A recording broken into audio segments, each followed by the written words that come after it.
to dip into bringing Victoria and do the segment? Well, we're a little bit. We have a little time. Like what's and yeah, let's do it. Let's do it. Is Victoria still here? Yeah, she's. Let's do it. And it definitely. So we're gonna do this. We're gonna do the final one. We're gonna talk about Valentine's Day, right? Yes. And versus we certainly Singles want Awareness Day. Carol and Victoria meet each other. Like, have you guys met? Hi. Okay, you're You're muted, Victoria. We can't hear you. Unmute. No, it doesn't. There we go. I'm back. Yes. Victoria's a fantastic. Hey, Carol, it's nice to meet you. I was in the green room listening to what a boss lady you are, and you being like, I wish somebody would tell me to put down a mic because here. Yeah. So I'm glad to finally meet you. I actually did go to one of your shows in Pan Pacific Park. It was so much fun. Oh, nice. Oh, thank you so much. Mm-hmm. It's a lot of fun. I love it. Yeah. Thank you, Vincent. So apparently, a lot of people aren't aware that the day after Valentine's Day is Singles Awareness Day. Now, I think what's important about Singles Awareness Day is you know your friends. You know which friends want to hear about your night before, and you know which friends don't want to hear about your night before. Your guy friends don't want to fucking hear about your night before if they didn't have a night before. I'm telling you right now, okay? Because no matter how much magic marker we put on our hand, it never, ever looks like that actress we were trying to think about. My lord. So be nice to your single male friends. And lady friends. Singles Awareness Day. Well, now I gotta say that in my experience, ladies are actually more diverse in this. There are single ladies who are very happy to hear about their friend's experience. Guys don't give a fuck. Yeah, that's you. I don't give a shit. But I have met women that are very happy, even if it's not their experience, to actually hear from their friend, which is, I think, a love that us men will never have for each other. Well, sorry, guys. Let's ask the ladies if they do feel that way. Ladies. Yeah. Well, do any of you? I don't think it's all women. I think there are women that go, I don't want to hear about this shit right now. I didn't have that. But yeah, let's ask the ladies. Yes, who would like to go you first? fall into any camp? You want to go first, Carol? Sure. I don't know. It's hard for me to say because I'm sort of in a relationship right now. So, like, I got plans. I definitely have. I'm gonna get some chocolate on Sunday. Let me tell you that. Yeah, I've been dating black guys for the last year and a half. So that's why. Awesome. Yeah. The rumors are true, you guys. The rumors are true. Yeah. Yeah. Wait a minute. I've heard that line in a movie. The rumors are true. I've been dating black guys for the past year. Which line? The rumors are true. The rumors are true. I love that movie. On average, larger than average. So I will be getting some on Sunday. So I don't know. I mean, like, if I wasn't in a relationship, I probably wouldn't want to hear about it for sure. Really? Interesting. Okay. What about you, Victoria? Oh, yeah. Well, I can say that I am single and effectively bitter, and yet like just stewing in my hatred. But at the same time, I am happy to hear about Carol getting penetrated by that long black penis. I honestly, like, because we all want to know. Even Ed was like, "Wait a minute, you getting drilled? Did you say yes and yes, black dude?" Which I'm still like, oh, we're gonna have to talk about that later. Why are you happy? But at the end of the day, I love the encouragement. I am that single friend that has nothing but friends and relationships, and I don't envy them at all because honestly, like, I love men, but I don't like them. That's how it's supposed to be. Yeah, it's very complicated. So I do love to live vicariously through my friends. Although, Carol, I would have to say you've been dating black penis for a year. I've been dating black penis since I was 15. Oh shit! So I'm if I had known, I would have started sooner if I had known. Love comes in all shapes and sizes. The rumors, like what you are is blessed. That the Lord put several thick and worthy specimens before you in the name of Jesus. So you worship. But at the end of the day, let me just explain to you very clearly. I have seen and know that they vary, you know. Oh yeah, for sure. Okay. Carol, I played football for 15 years. I've seen them all in the locker room. Yeah. The wordplay is they all come in different shapes and sizes. Actual, and I love your writing, Dan. So, but yeah, I love it. I love to hear about it. I'm happy to I even hit my friends up and was like, "Girl, what are you doing for Valentine's?" Because you already know she gonna plan it, and then just email him, and be like, "Look, you got me this. We're going here. Don't mess up because you're gonna be in trouble." And so, yeah, I get off on hearing about my friends' love lives. And then I just go to my lonely apartment and appreciate the quiet. See, I'm not totally wrong. We proved it. Yeah, no, because women are supportive, and also at the end of the day, I feel like I want my friends to be happy. I want them to experience love. And Valentine's Day is like the day that we get treated like queens. And then also I got the bestest friends because they give me Valentines and they bring me flowers too, because that's what girls are. Like, we're so romantic. So yeah, I just be living vicarious, because whenever I'm dating on Valentine's Day, for some reason I always wind up breaking up, because it's just it's just my birthday falls in, and then Valentine's is that next week, and it's just something inside of me is I'm getting another year older. Fuck the bullshit. I'm sorry, I really do care about you, but you gotta go. I'm growing. I have matured since yesterday, and this shit is hurting the fuck out of me. I am single again on Valentine's. Girl, what are you doing? So you're doing cheap guys. They just break up you so they don't have to buy you stuff. That is funny, Victoria. I mean, here's the thing. I've always had beef because my birthday's the day after Christmas, and we get nothing. And you're like, I'm not risking it. Fuck that. Give me the birthday gift, Valentine. I'm not risking that you're not going to give me something on Valentine's because it's too close. I'm out. That's not play this game. I've matured again, and I woke up and was like, I'm over it. Thank you for that. It's funny you say that, Dana. I married my wife on her 21st birthday, but right then she's like, "Hey, if we're getting married on my birthday, you got to promise me I get a birthday gift and a wedding anniversary gift. You don't combo up on that shit, okay?" Amen. Amen. Say that. I feel that. So Dana, I think you're at least for the room, you're gonna be a tiebreaker, not for the world, but for the room. Are you one that is happy to hear, when you're single, happy to hear about it, the next day from your female friends, or not? Oh my gosh, she's going to be the gray area. Damn it. I'm trying not to be. I don't have a higher answer except for that. Probably, to be frank, my higher self is probably jealous. Let me just say, I don't have I had a higher ground answer for Ed on Tuesday, but I'm not that involved. I'm tired. I'm tired of being aware of how single I am. I'm tired of my Singles Awareness Day. Let me just say this: when you're fucking single, is every day. Singles Awareness Day is every day when you don't have anybody. And so I would just say probably.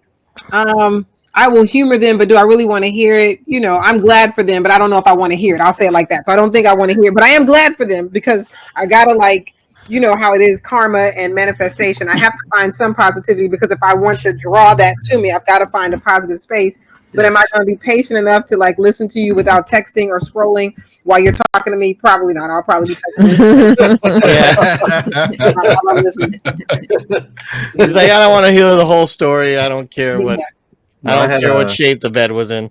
I I don't care how much C's candy. Shit, if somebody would just give me some C's candy, I probably wouldn't be jealous. If you just give me some C's candy and make me some brownies, I probably listen to anything anybody got to say. Hell yeah.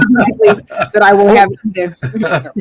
There are brownies that will make it easier to listen to what anybody has to say. That's true. Yes, that is very true. I had a friend. To this day, he's still my friend. He was in my band, but he was a very braggadocious gentleman. But yeah, that's all. Like, Valentine's Day or anything like that. We'd all just be hanging out, and then you didn't have to ask. He was gonna tell you no matter what. And you didn't want to know, and there was details in there you didn't want to know because you knew you were going to see this lady most likely within a few days, And oh man, oh yeah, and you want to be able to look at her with a straight face. Oh yeah. Well, I mean, the worst was when I was attracted to this lady, and I was trying to go out with her. And then one day he comes back and he knew I liked her, right? And he straight up told me everything. He told me everything. Hey man, we were hanging out and this happened, that. Oh man, Oh no. Oh yeah, I was like, I fucking hate you. I love you, but I fucking hate you. Oh my god. Oh no, I know. It broke my heart. He's like, you ain't mad, right? We still boys. Maybe like 3 or 4 years ago, Steph, I used to try to play like the Cupid at work, and at work I had to hit some hit or misses, right? But a lot of my female coworkers, like they, for example, Carol, my female coworkers never been with a black dude, right? And I'm like, what you talking about? Like, what? They're like, have you been with a black dude? I'm like, no comment, shut up. But I'm kidding. So I'm just like, fancying the idea, and I'm like, why not? And they just, it's kind of taboo, whatever. And then vice versa with my black buddies, they're like, oh, have you ever been with a Latina or whatever? And they're like, no. I'm like, oh man, okay, well, whatever, And but my female friends, they're like, so you have any friends? I'm like, what's up? I'm gonna like, I'll shoot a text, I'll shoot a DM, whatever. And I paired up my friend Calvin, who I grew up in Koreatown with for a while, and met up with this total Burbank, Caucasian girl, born and raised in Burbank. And I'm just like, have you ever been out of the 5 freeway and all that area? She's like, no. And I'm like, you ever heard of Mid-City? She's like, where? And I'm like, 10 freeway? She goes, oh no, I've never been out there. And I'm like, what? Like, okay, hold up. So we met at like kind of like a neutral ground. We met at I took him to my favorite place, which was Roscoe's right there by the Palladium. And she's never had that before, and she's like, what is this food? I'm like, trust me, I mean, it's not the greatest. I go, but this is a really hot spot. So we went there, and this is like 04, 05 when things are really, really happening out there. And so this is in January, like maybe the last week of January, and they paired up. They hit it off. He's a real LA guy like I am, real city boy. And she's a Valley girl, so he was just like, he keeps texting me like, oh, man, what am I feeling here, man? I'm like, I don't know, man. I don't know. Just go with it. What do you want me to tell you? And called a boner. Yeah, exactly. And I mean, there's other stuff too. There's other stuff too, but part of it is a boner. I swear. Yeah. So Dan, I'm asking him like, so what you guys do? I mean, for being a city guy, I mean, he wasn't like, she was ready to like just pounce, right? But he was like, hold up. And she was like, what? And, she was fully attracted to him. And then she was telling me at work, like, oh my God. And I'm like, hold on. Like, all right. So how'd it go? Like that's me trying to like, how did it go? Like trying to like kind of probe the situation, see if I actually made the right match, whatever. That was 04, right? Their Valentine's date was a disaster. The reservations didn't go through. They had a flat on the 110. It was just bonkers, right? How to go pick them up. It started raining. 17 years later, 3 kids, 4 dogs, homeowners. Wow. Wait, they did adopt the dogs, right? Like they didn't have them. I don't know. And one of their kids is like a big prospect in college football or something like that. And he's got literally like he's like maybe like Denzel kind of like complexion, right? And she's straight up like she looks like Scarlett Johansson, like white, like kind of Russian white. Yeah. So so the kids look just like Patrick Mahomes. I'm just like, man, you kids are beautiful. Hi, Arena. Total and woman. I'm just like, it was crazy because I'm just like, this girl that I used to work with a long time ago, selling cell phones. Granted, she says she would never date a black dude, and not for racial disparity reasons. She wouldn't. Why? Because it was too intimidating. And I'm just like, what? Like, I'm like, I'm 6'3". I'm like, this cat's like just as high as me. What's the same size? And for her, it was just like, I think what it was is it's like that color marketing class I took, where I guess the color black is very like superior, very dominant, very authoritative, right? And like then there's other colors that are quite they have different definitions. Like was it orange creates anxiety, or why most fast food restaurants are red and yellow? Did you guys ever hear about that? Well, orange is warning because of that. It's the warning color. Yeah, orange creates anxiety. It makes you stop and go, why the fuck is that orange? Which is why it took so long for humans to decide that there was fruit inside of an orange. They were like,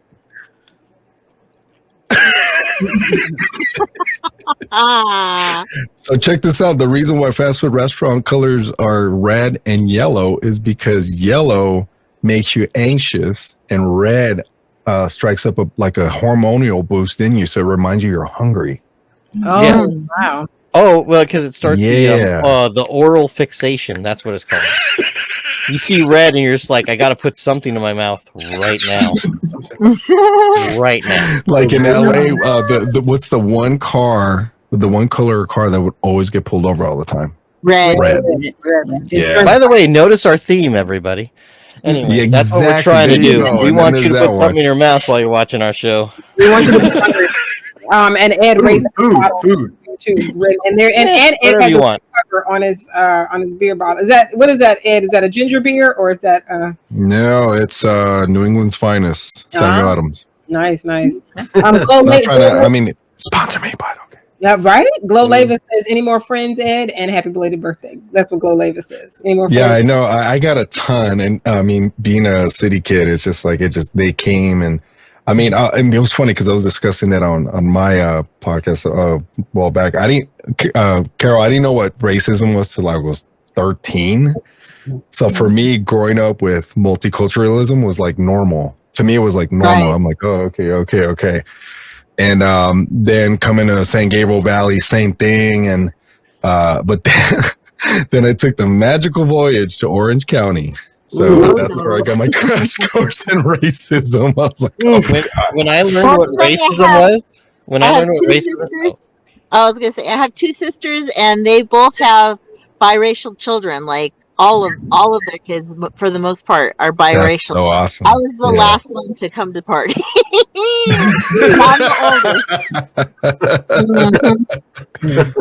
When I learned the definition of racism, I was like, wait, is that what we're supposed to call my uncle? And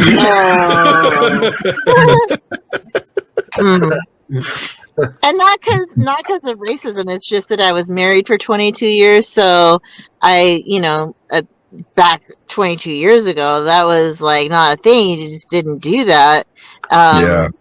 It wasn't as open as it is now. And then when things ended with my husband, I was like, well, I should try it. And then I was like, oh, hell yeah. Yeah, exactly. It's like I always tell my these female friends that I used to work with, I'm like, hey, look, you've been eating canned food for what, 20 years? I'm like, don't you want a home cooked meal for once, like from scratch, veggies chopped, even if it's fried food, like, hey, there's a fryer, there's a fryer, they use specific oils, peanut oil. That can make you a chicken fucking sandwich, a legit one too. Come on, Ed, with the similes and the comparisons. Exactly. Yeah. The metaphor building. Yeah. All I can tell you is I've gone there and I'm not going back.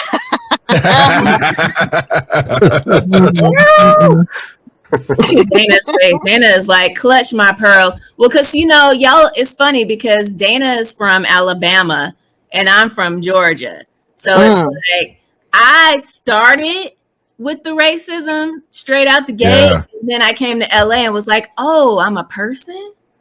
Yeah. Yes, I myself, like I'm just a human.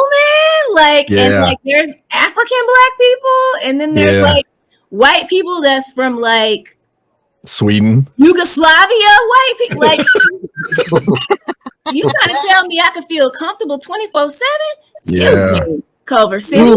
So exactly. It's an interesting thing. Like, I grew up, my high school, like Atlanta, Georgia, is very Black.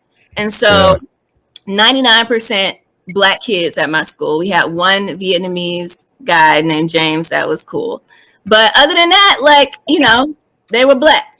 And then I went to school, HBCU, Bethune-Cookman University, shout out. So like, but it was cool because Atlanta is also like low-key militant. So like we grew up learning about slavery. Like we was traumatized real early, like elementary school. They was like, all right, Middle Passage, Roots, Mandingo, also Soul Train, because all of y'all need to learn how to dance. And let's move it along. And then as I got, a little older, I finished my schooling in Georgia State. And that was like my first time like truly interacting with white people outside of Saved by the Bell. Rest in peace. They're not all Stacey Slater. Right. Yeah, because I was like, white people seem really nice. You know what I'm saying? They cheerlead, they got cool parents, and like, they go to the max. All right, cool. But like, I got and they there. Seriously, as a drug. Not only that, rest in peace, the guy who played Screech. Right. Yeah, Dustin Diamond. That was a tragic. 44. Devastating. Damn, he was that young? What did he die from? Yeah. Cancer. Was not self-inflicted. It was cancer. And fear. Like fear of being made fun of because he had a huge tumor in his neck and he didn't want to be out in public, photographed and be made fun of. So he stayed home instead of going to the hospital until the pain was unbearable. And by that time, he was at a stage where they couldn't do anything about it for him. So he died of cancer and of like being a public figure and just literally living with it and his own personality and how it intersected. Wow. Yeah, but his legend lives on forever. Everyone remembers him for, even his stand-up was actually pretty good. It wasn't that bad. But still like, well, I mean, Carol, I'm being nice. I mean, I mean, of course, just like any other comedian, he had his bombing moments more than once, twice. But it just scares me because I do a bunch of funny voices too. Do you? I should be careful. No, I'm thinking. Like, help us. What was the connection was? It's just I don't want to get throat cancer because I do funny voices. We there. We connected. Smoking cigarettes then? Like what? I will tell you that my old vocal coach back when I used to do it used to tell me, don't do anything inward. Oh, sorry. We can't hear you, Carol. Oh, no, go ahead.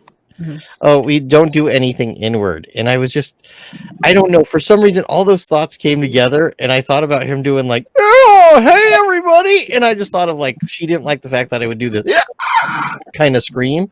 She'd go, no, that's going to hurt your voice over time. Don't do that. That will rip your throat up. And for some reason, all the thoughts came together at once when you mentioned that it was throat cancer. And I'm like, now this fear is coming to me. Oh, shit. Did I do that scream too much? No, you know what's interesting, Dan? You bring that up because, I think the three of us, me, Steph, and Dan, we've been in the heavy metal scene for quite some time. And even me being a freestyler in the hip hop scene, you create nodules in your throat. Right. That's what I was going to say. That's exactly what I was going to say. And, even from some of the rappers I used to coach, like, hey, it's got to come from the diaphragm. And even some stand-up comedians, surprisingly, I don't know why they would come to me. Like, hey, how do you do that? I have to be able to do that on stage. And I'm just like, well, it doesn't come from your chest. It comes from your diaphragm. Right. And what's the number one thing? Like diaphragm, you mean like that thing the girls use? And I'm like, no, not that diaphragm. Diaphragm. Right. And thank you for that, because even even a lot of gospel singers, because they sing from here and not from the diaphragm, that it's known in the gospel music community that they struggle. And even somebody like a John Legend who knows what they're doing, like Justin Timberlake, all of them dealt with polyps on their throat. Yeah. Adele had throat surgery, for crying out loud. It's like James Hetfield. It happens. And just so you know, though, Dustin Diamond actually died of lung cancer. Lung cancer. The growth was in his neck. The growth may have been in his throat, but he actually had small cell lung cancer, so he didn't. It wasn't throat cancer. Man, it still sucks. All of it still sucks. But just so if that would wage your concern, he did not die of throat cancer, but he did get.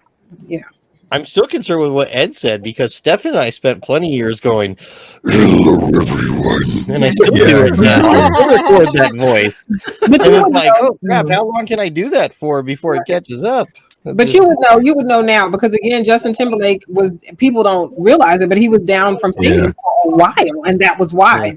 Like I said, John Legend has talked about having the challenges and having kind of stuff. So and of course DMX had a lot of issues with his throat too. So I guess it's just like you guys know why. He was a shouter. So not to DMX has a huge voice. Yeah, by the way, I loved him in that one game they had Def Jam, like the Def Jam one where they fight. Yes, he was my favorite character. He beat people's ass. Yeah, Def Jam Vendetta. He beat people's ass with DMX, and then you do that Super Pal Driver. Ah, beautiful.